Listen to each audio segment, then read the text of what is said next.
Thanks for having me along. I'm just going to run through basically the digital safety file, the operation and maintenance manuals, how we collected the asset information, how we linked it all to the BIM model, how we access that information both through the BIM model, the online viewer and the QR code reader, and then the requirements of just kind of a short summary of what's required to get a project handed over like this. So what we built is an online viewer with it's a portal. All the HSE estates guys will get links to it. They just log in online, all the information is available. It could be set up whatever way they want. So, you know, they can have quick access through folders here. You can build it up, it's very much personalizable. And we had, if this is a breakdown of the layout of digital folder, safety file, just the health and safety file, the operations maintenance manuals, and the model info. In the operations and maintenance manuals, we have structural, fabric and architectural, and mechanical electrical. And then each one of the mechanical, or even in the fabric structural, we have the standard 10, and that could be, in some projects it's up to 13, some down as low as 8, headings you'd have in your digital safety file. And I seem to have put that slide in twice. Will forgive me for that. So within that, we have things like record drawings. So all of the record drawings are stored online and accessible. In this case, they're PDFs. We can have DWGs as well, any kind of file it is.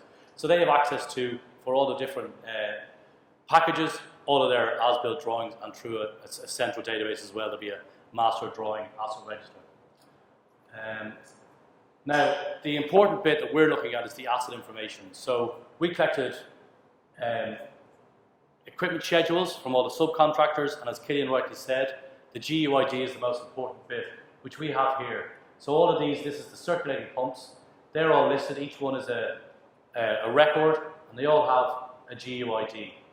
If I go into here, this is just an extract from a material schedule which shows the eyewash unit. So there's a safety eyewash unit, and again, it has a GUID, and it also has links here. So without getting into the BIM model, I'm linking that information further into the asset information model. So that eyewash unit, if you click on the link here, it brings you to what is the manufacturer supplier's details, the as-built, any other information that will be connected to that asset, we can link the asset information model to. We're not getting into the 3D part of it just yet. Now, getting into the 3D part, what we do, that's again, this is the eyewash unit. Within Zutec, I can ask to show that in the BIM model. It asks me which BIM model, because you can have multiple models, they can be in sometimes, and also who you want it to show to. So I've selected myself. I put in a little note there, which just says the location of eyewash unit. So once you click that, and next time I open the 3D model, a little pop-up comes up to say location of eyewash unit, and I click view on that, and it brings me directly to the eyewash unit. And I also have that information that we have in the asset information model linked to that. Now the important part of this is again the GUID. So what we do with the 3D model viewer, we don't put any data in it. It's data light. The only data in it is the GUID and all the geometry. So that means whenever I click on something, there's the eyewash units highlighted in red. Whenever I click on something, it'll bring me directly to the information that's in the database. If I go back a few slides, it'll bring me to that information, and I can click the related links. Now that's one way to get to information in the 3D model. I can also go, this is just the locations, so I've gone because we've built this in Revit, I have the IFC spaces that come out, which are the same as the Copy spaces that are taken from that as well. They're all listed in our model viewer. So I can go to the different floors, I have all the different rooms. If I click on the circulation area, it brings me to this area, which is that area in the model. I can then, I've clicked on the door, so it's giving me that asset information output for the door, which is the ironmongery, etc. The next one, I can search here. I just search chiller. It gives me the options of there's 2 chillers. So I've clicked on one. It's brought me directly to the chiller and to that asset information model. So the same information coming up on every asset directly through the model. I've then clicked on related links, and it's brought me to the manufacturer's details, much like we saw with in the cloud system with the eyewash unit. I can click on the links and see associated manufacturer's information, drawings, etc. And that brings me directly to it. If I click on PDF, it'll open in my browser. Now the reason it opens in the browser is this works on it works on your PC, your Mac, your Android phone, tablet, your iPhone, your iPad. So we've just integrated the PDF viewing into the browser rather than to have another PDF viewer on your app or whatever, or on your iPad. One of the other parts of this is, Killian and Endo went through it as well, we're getting different models from the different packages, different subcontractors. So you have mechanical, electrical, you might have a facade, you have your architectural, your structural. We don't take a federated model and put into Zutec.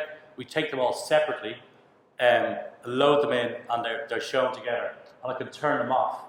And in this case, I've just left on the mechanical model. So I just have all the mechanical information, which is handy if you're going through things. I can actually follow a system, follow a duct, things like that, see what else is coming off it, and then put the spaces back in. You can see where you end up. So it's just a handy tool for the FM guys to use to be able to get to know their building. And as I say, you could do that with structural, electrical, architectural, or if you have a facade model separately, you can do it with that as well. Now, the third part of how you can get to information is through QR codes.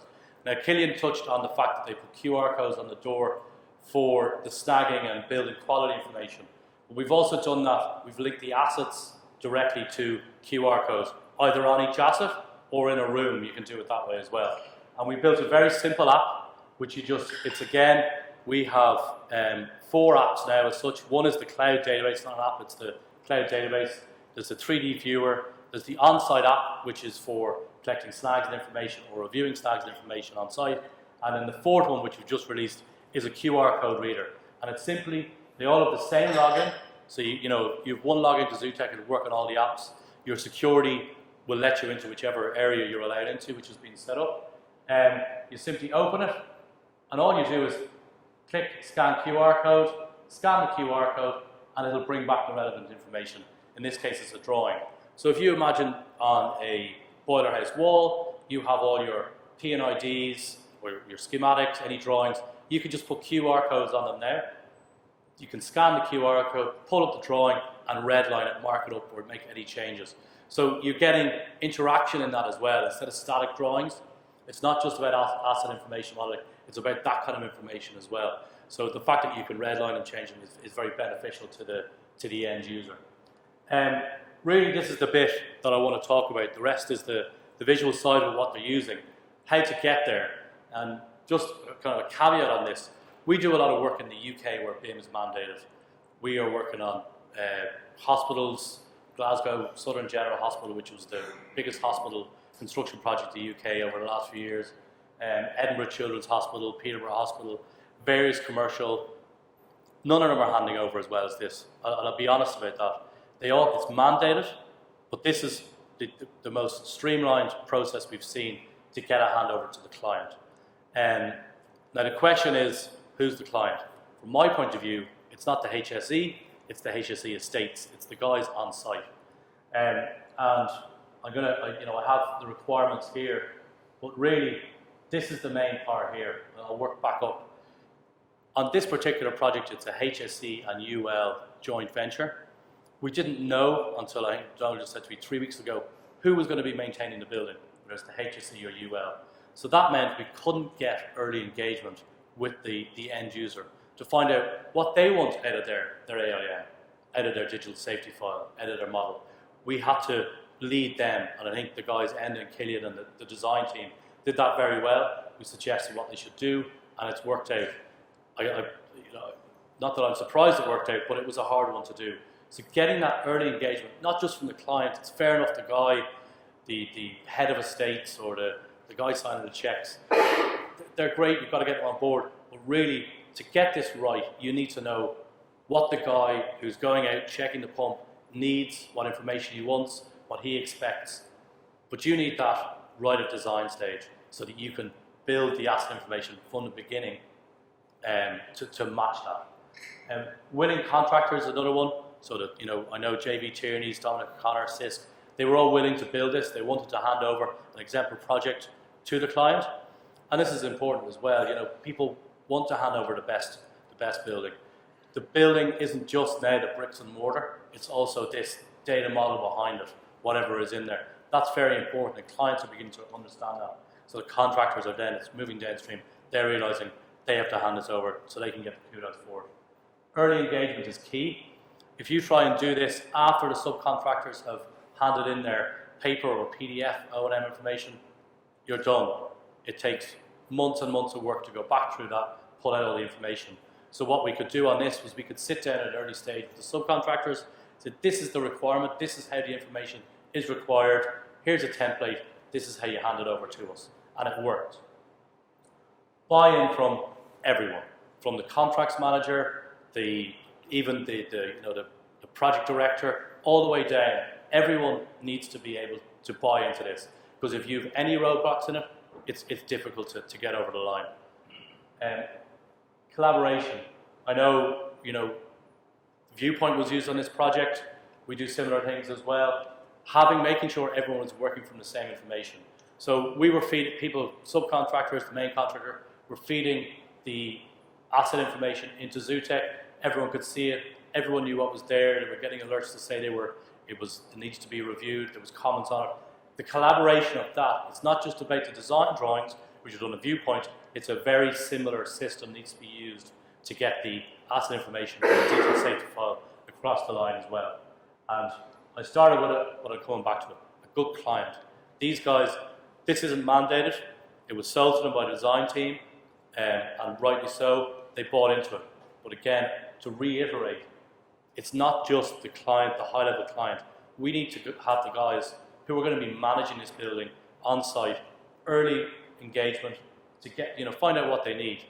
I have an example of another project we're doing in the UK where it's a Kobe output, but they're using Maximo. So they said, well, we don't need the Kobe. We will also want, every asset has to have 120 pieces of metadata attached to it on the electrical mechanical, down to 80 for the fabric. That's what they required. Now, I'm not sure if they were sold a PUP, but that's what they came back to us with requirement. So that's the level of detail you need to get into early on, because there's no way that if the client has a specific requirement, SFG 20 is not going to work at Children's Hospital in Edinburgh. They've got their own requirements for maintenance.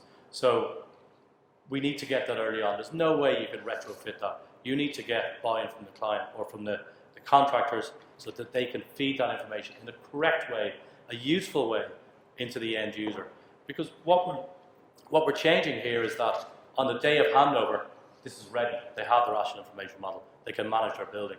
Traditionally, if you go back 15 years ago, they were getting paper. It would have to be reviewed by the consultants. It would take a while. Even now on PDF or digital safety files, it could take a while. You've got to get this so it's ready to go, that they can manage it. Okay, they might have to pour it into their CAFM system if they're using one. But what they have within Zutec in this AIM is not only their asset register, but they have their PPM schedules. They know when things have to be maintained. They know what the warranties are, and they're doing it from the day of handover. That's my last slide. So I'm going to sit down. I think Killian is coming back up again. Is that right? Okay, thanks a million, everyone.